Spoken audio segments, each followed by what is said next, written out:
Voici comment être meilleur que 99% des gens. Récemment, il y a de ça 2-3 semaines, je parlais avec des gens étant plus âgés que moi, ils devaient avoir la trentaine, je pense. On parlait bien, tout ça, la conversation, elle était intéressante, etc.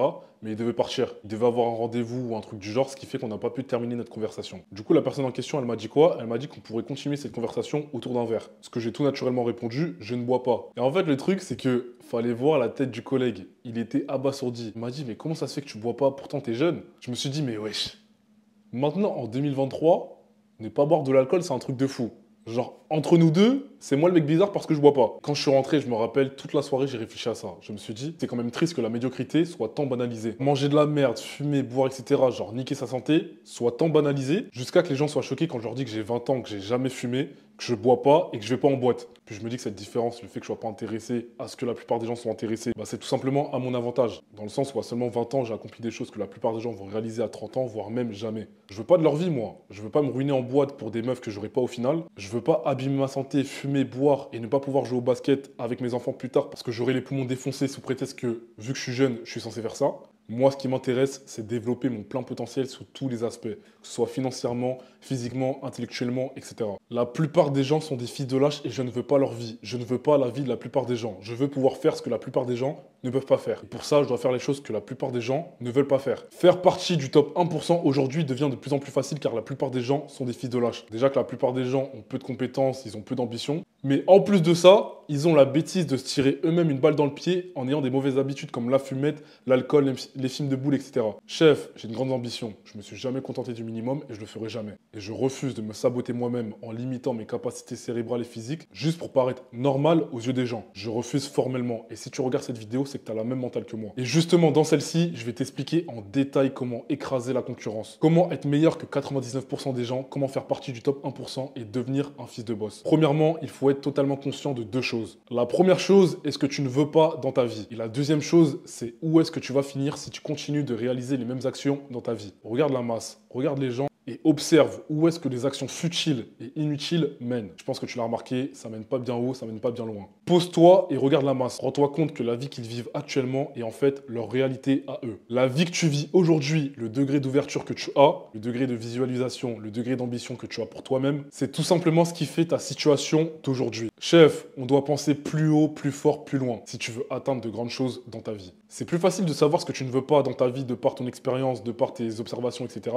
que de savoir ce que tu veux vraiment dans ta vie de par ton imagination, de par tes pensées, etc. Maintenant, si tu veux avoir une vision claire et nette de ton futur basée sur ce que tu veux vraiment, la meilleure façon pour cela est de créer ce qu'on appelle une antivision. Avoir une chose négative, avoir une conséquence qui va t'arriver si jamais tu n'accomplis pas tes objectifs. Parce que oui, chef, l'énergie négative est très très puissante. Elle peut être utilisée et transmutée pour justement accomplir davantage de choses. Tout simplement accomplir ce que tu veux dans la vie. Comme faire du sport, aller à la salle et te dire qu'est-ce que ma vie serait si jamais j'arrêtais de réaliser ces actions. Où est-ce que je vais finir si je m'entraîne plus, si je prends plus soin de mon corps, si jamais je continue de manger de la merde, de fumer, de boire. Où est-ce que je vais finir si je continue cela? Est-ce que ça va me rapprocher de mes objectifs? Qu'est-ce que je risque à continuer ces mauvaises habitudes? Personnellement, tu l'as bien compris, je fume pas et je bois pas, mais j'adore les fast-food. Je pourrais facilement manger ça 5 fois par semaine. Et des fois, j'ai cette pensée de me dire, mais comment je vais finir si je continue cette merde? Et je peux te dire, chef, que ça me rend vraiment mal sur le moment. Rien que le fait d'imaginer ce à quoi je pourrais ressembler si jamais je continuais. Mais par la suite, ça me motive à arrêter ces conneries, reprendre de bonnes habitudes afin d'accomplir mes objectifs. Par peur justement d'avoir des conséquences comme finir obèse, avoir du diabète, mourir d'une maladie cardiovasculaire prématurément, etc., etc. Chef, dis-toi et enregistre bien que les émotions négatives, être motivé par la contrainte,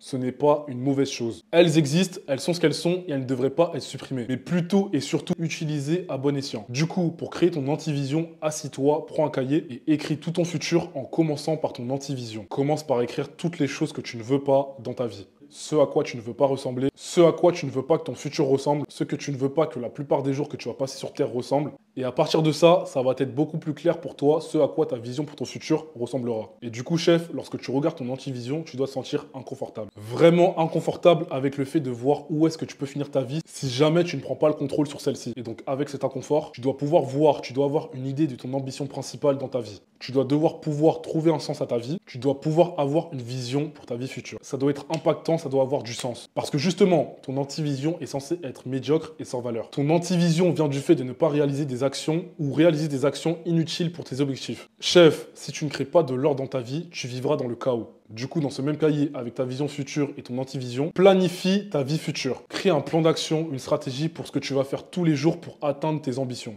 Prévois chaque jour, chaque semaine, chaque tâche, chaque action. Écris-les tous et sois extrêmement spécifique. Chef, il est important que tu crées de l'ordre dans ta vie pour que tu ne sois pas victime de celle-ci. La deuxième étape pour écraser la concurrence, être meilleur que tous ces fils de lâche et faire partie du top 1%, c'est de tout simplement disparaître. Quand je dis disparaître, c'est tout simplement le fait d'éradiquer toutes les choses qui sont inutiles et futiles pour l'atteinte de tes objectifs. Ça peut être certaines personnes, des jeux, des applications, des mauvaises habitudes, enfin bref, peu importe. Sois conscient des choses qui t'empêchent d'avancer vers tes ambitions. Dégage-moi tout ça et ne te sens pas mal par rapport à ça. Ne te justifie en rien pour ça. Juste disparais. Et casse cette addiction de te sentir comme une merde. Parce que se sentir comme une merde, se sentir comme un fils de lâche, ça te prend de l'énergie. Et cette énergie, on en a besoin. Prends cette énergie pour déjà regarder ton antivision, ce à quoi tu vas ressembler si jamais tu ne fais pas les actions pour atteindre tes objectifs, et retransmets cette énergie pour l'élaboration de tes objectifs. Et pour finir, crée une habitude de choses ennuyantes, mais fondamentales. Mais dis-toi que c'est pas si ennuyant que ça, car la plupart des gens qui ont beaucoup de succès réalisent les mêmes actions répétitives tous les jours. Chef, c'est la répétition qui fait l'expérience et la maîtrise. Si je veux développer cette chaîne le plus possible, il va falloir que je produise des vidéos encore et encore. La tâche est répétitive, ça peut sembler ennuyant, mais le parcours et la destination ne l'est pas.